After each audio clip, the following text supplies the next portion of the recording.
자, 안녕하세요. 반갑습니다. 여러분의 든든한 합격메이트 D라인 송쌤입니다. 자, 오늘 이 시간에는 우리가 해부학의 꽃이라고도 할 수 있는 소화계에 대해서 알아보는 시간을 가져보겠습니다. 소화계라고 하면 이제 우리가 구강에서부터 항구강까지 이르는 우리 소화계 통과하는 모든 장기들에 대해서 하나하나씩 전부 살펴봐야 되는데 그게 좀 너무 많다 보니까 여러분들이 어려움을 느끼시는 부분이 좀 있습니다.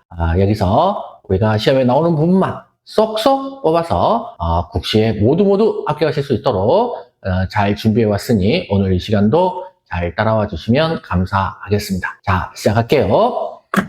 자, 우리가 첫 번째 소화계를 시작하려면 일단 소화의 정의부터 정확히 하고 가시는 게 좋습니다. 소화계에서 소화의 정의를 말해보라 라고 하면 학생분들이 대답을 해주시기를 단순히 우리가 음식물을 섭취하는 것, 또 영양소를 흡수하는 것, 여기까지만 잘라서 말씀하시는 경우가 좀 많으세요. 근데 우리가 소화의 정의, 이게 시험 문제가 나올 경우에는 전체적인 이런 개념 정의 문제를 낼 때는 문장 전체가 완전하게 이루어진 것을 답으로 선택하길 바랍니다. 출제자들 입장에서 볼 때.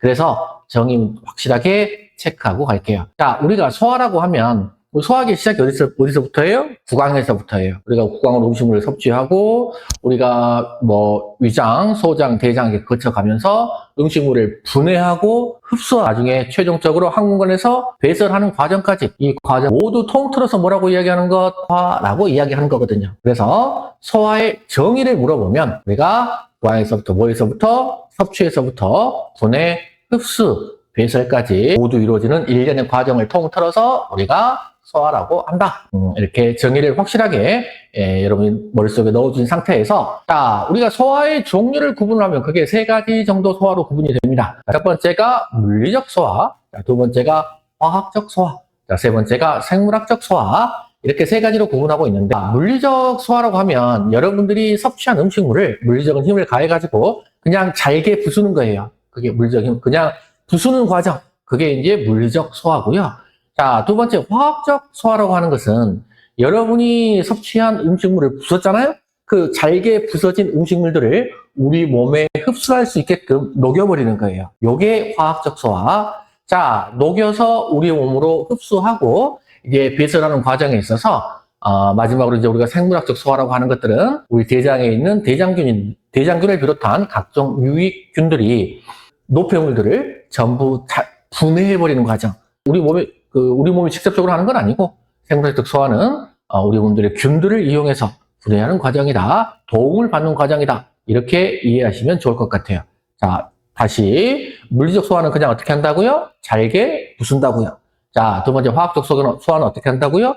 우리 몸에 흡수할 수 있게끔 녹여버리는 거. 자, 나오는 이제 최종 산물들, 노폐물들 있잖아요. 이제 이런 것들은 우리 생물학적 소화, 대장균이나 각종 유익균들이 이거를 우리 몸 밖으로 배설할 수 있게끔 분해하는 과정이다. 이렇게 이해하시면 조금 쉬우실 것 같습니다. 자, 그 다음 넘어갈게요. 자, 우리가 이제 소화계의 경로를 잠깐 살펴보고 넘어가셔야 되겠는데, 자, 우리 소화계의 첫 시작은 어디에서부터? 구강에서부터. 그리고 구강에서는 이제 무슨 운동을 하냐면 음식물을 잘게 씹어서 붓습니다. 우리가 그걸 뭐라고 이야기하냐면 저작 운동이라고 해요.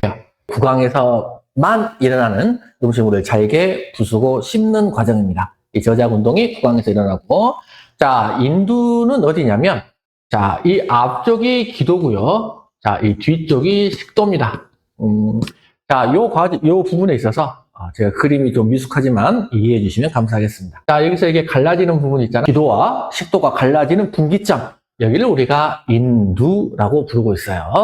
자, 그 다음 우리 이제 식도, 위, 12지장, 공장, 회장 과정 거치는데, 여기 12지장에서부터 회장까지를 우리가 소장이라고.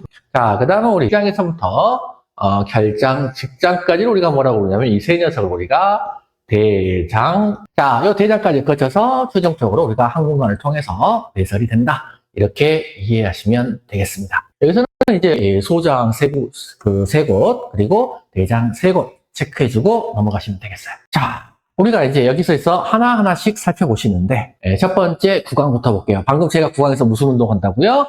저작 운동 한다고요. 일단 우리 구강에서는 저작 운동 씹는 작용만 하는 거고요. 그 다음에 우리 이제 구강에서는 타액이 나오죠? 타액이 하는 역할이 뭐냐라고 보시면 기본적으로 우리 소화한테 소화 효소를 하나 분비하는 게 있습니다. 우리가 피티알린이라고 부르는 소화 효소를 하나 분비하고 있고 이 녀석은 탄수화물을 분해하는 녀석이에요. 자, 그 다음에 우리가 연하, 뭔가 음식물을 삼킬 때 구강이 너무 건조할 때는 뭔가가 삼키기가 힘들죠? 우리가 삼키기 편하게 도와주는 연하 작용이라는 걸 합니다.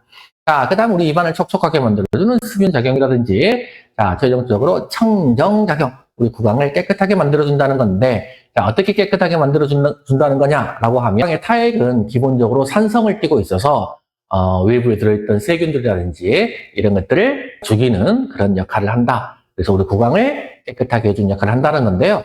그래서 우리가 구강을 항상 촉촉하게 유지해주는 게 중요한 요소다. 그래서 여러분들 물을 섭취 많이 해주시는 게 여러분 구강 건강에 도움이 많이 됩니다. 자, 그리고 여기서 하나 꼭 보고 가셔야 될 게 연동 운동은 구강을 제외하고 발생한다라는 건데요. 연동 운동이라고 하는 것은 저번 시간에 잠깐 설명을 드렸었는데요. 제가 음식물을 섭취한 상태에서 물구나무를 서더라도 구강에서 항구강까지 음식물이 이동한다고 말씀드렸잖아요. 그게 뭐 식도든 위장이든 소장이든 대장이든 이 녀석들이 수축과 이완을 반복하면서 음식물을 아래로 내려보냅니다. 이 운동 과정을 우리가 뭐라고 이야기하냐면 연동 운동이라고 이야기해요.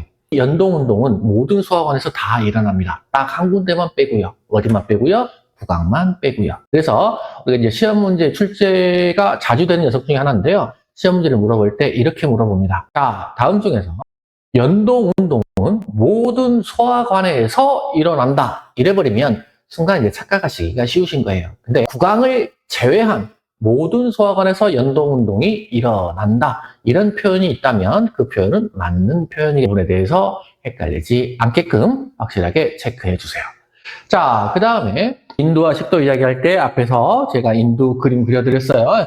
기도와 식도, 공동 통로, 갈라지는 분기점. 그 부위를 우리가 인두라고 불렀고요.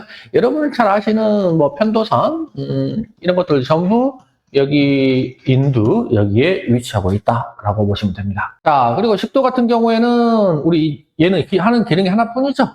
그냥 음식물이 이동하는 기능 딱 하나밖에 없는데요. 얘 같은 경우는 길이가 한 25에서 30cm 정도, 뭐 대충 여기서부터 이 정도니까 여러분들이 뭐 시험 문제 나와서 길이 물어보더라도 그냥 대충 재보시면 쉽게 찾으실 수 있을 것 같아요. 자, 그 다음 페이지로 넘어갑니다.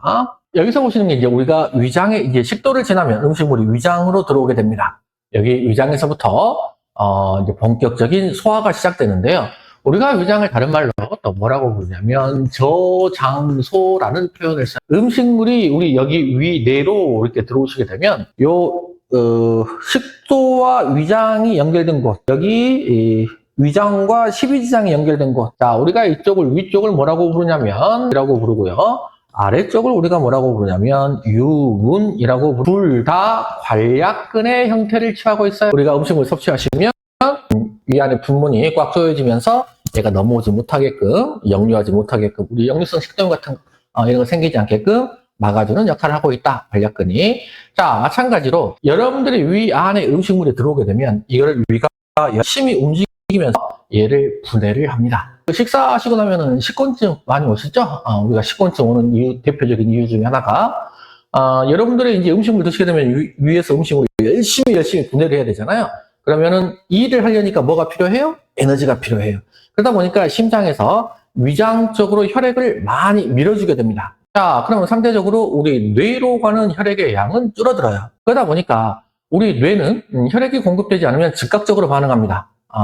그냥 바로 멍해지면서 졸음이 쏟아지게 되는 거죠. 그때 한 5분에서 10분 정도만 쉬다 일어나셔도 위가 어느 정도 충분히 분해를 했다라 싶으면 이제 심장에서 다시 혈액을 뇌로 정상적으로 밀어줍니다. 그러면 머리가 멍했던 머리가 오히려 확 잠이 깨고 머리가 명료해지죠.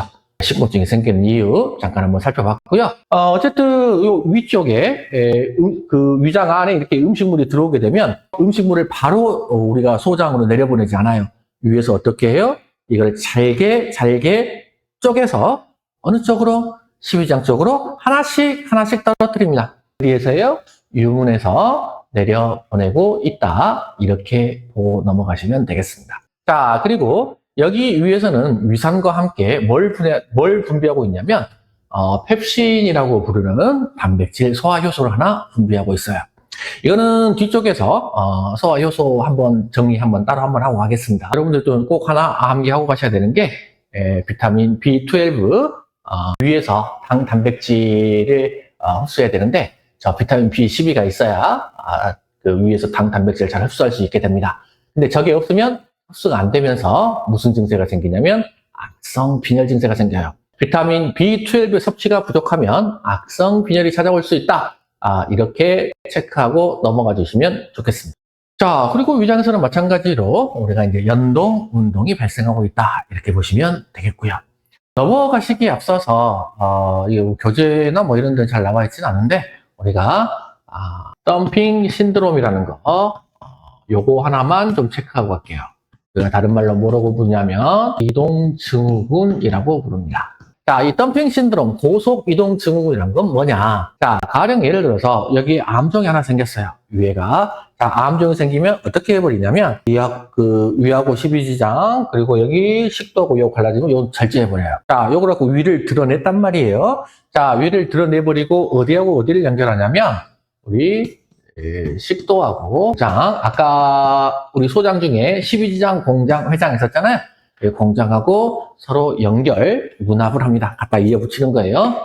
자, 그런데 제가 방금 우리 위장은 저장소로서의 역할을 한다라고 말씀을 드렸잖아요. 위는 저장소로서의 역할을 하고 있는데 이제 우리가 음식물을 섭취했을 때 위를 드러내버렸으니까 음식물이 어떻게 되겠어요?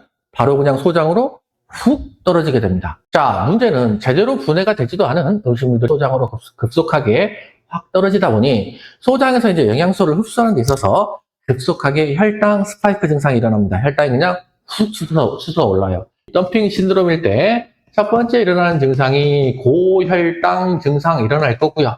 그 다음에 여러분들은 갑자기 떨어져가지고 복통이라든지 뭐 설사 증세라든지 이런 증세가 일어나실 수 있을 거예요. 자, 그러다 보니까 이 양반의 경우에는 음식물을 이제 우리가 어떻게 섭취해야 되느냐.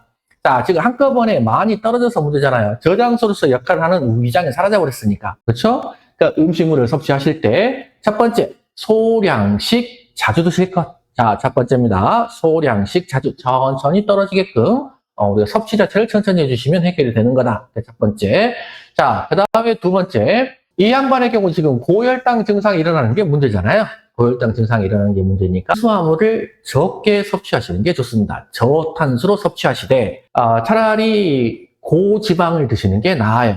자, 고지방이 건강에 좋아서 여러분들을 보고 많이 섭취하시라, 고지방으로 드시라 이렇게 이야기하는 게 아니라 이 덤핑 신드롬 증후군에 해당되시는 분들에 대한 이야기예요. 왜?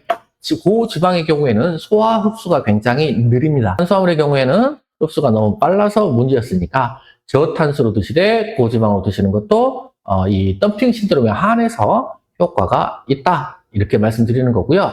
자, 그 다음에 세 번째, 물이나 섭취하지 마세요. 우리가 음식물을 먹을 때 고체인 상태일 때와 액체인 상태일 때 어느 쪽이 몸에 흡수가 더 빠를까라고 생각을 해보면 당연히 액체일 때가 흡수가 훨씬 빠를 거 아니에요. 그죠? 자, 다시 말씀드리지만 이분의 경우에는 지금 위를 드러내서 저장소 역할을 못하기 때문에 흡수가 너무 빨라서 문제인 거고 그 흡수를 늦추기 위한 방편을 찾는 거니까 물 같은 경우는 제외하고 드시는 쪽이 좋습니다. 그게 세 번째. 자, 그리고 우리가 보통은 식사하신 다음에 바로 눕지 마세요 라고 이야기하는데 이분은 예외예요. 식사하시고 그냥 바로 들어 누워버리시는 게 좋습니다. 왜? 우리가 서 있을 때는 어떻게 되겠어요? 음식물 떨어지는 속도가 중력의 법칙 그대로 따르니까 음식물이 훅 떨어지겠지만 누우면 어떻게 될까요? 몸이 수평이 되니까 음식물이 내려가는 속도가 굉장히 느려지는 거죠. 자, 이동 증후군에 있어서 뭐 간호 방법이라고 할까요? 네 가지 방금 정리해 드렸습니다. 다시 한번 정리할게요. 자, 첫 번째, 소량씩 자주 드세요. 두 번째, 고혈당 증상이 있을 수 있으니까 저탄수 차라리 뭘 드시라? 고지방 드시라. 자, 세 번째, 물이나 국의 섭취 금지. 자, 네 번째, 섭취하자마자 어떻게 해버리는 게 좋다? 바로 누워버리는 게 좋다.